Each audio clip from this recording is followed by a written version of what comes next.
Well, hey everyone. It's good to be back with you for another episode of More Today.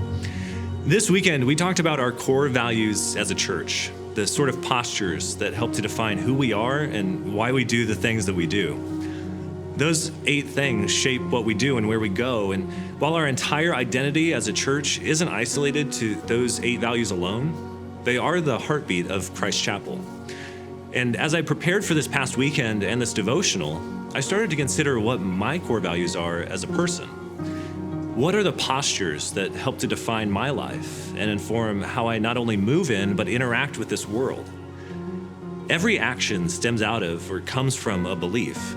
So revisiting that foundation is important so that we continue to put the things that matter at the forefront of our lives.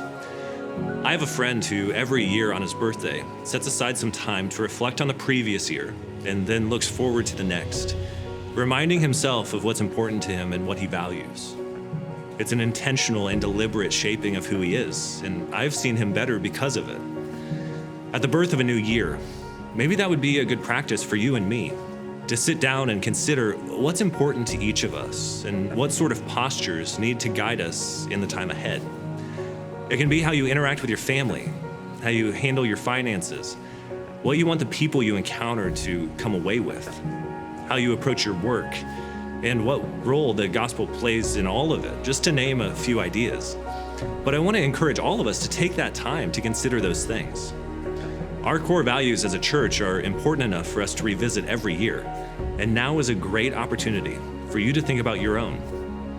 I don't want to just wander passively into this year, and I hope you don't want to either.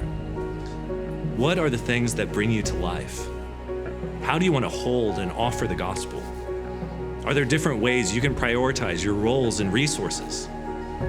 As we consider these things, we start to shape not only ourselves, but also, as a result, the world we encounter. The things we're about play out in our experience, whether they're things we've deliberately owned or things that have crept in over time, and they're not always good. Take some time to really consider what's there and what's informing your life. Get rid of the things that shouldn't be there and add the things that should, because your core values are important. They're guiding you and shaping your moments. Our actions stem from our beliefs and values. What are yours?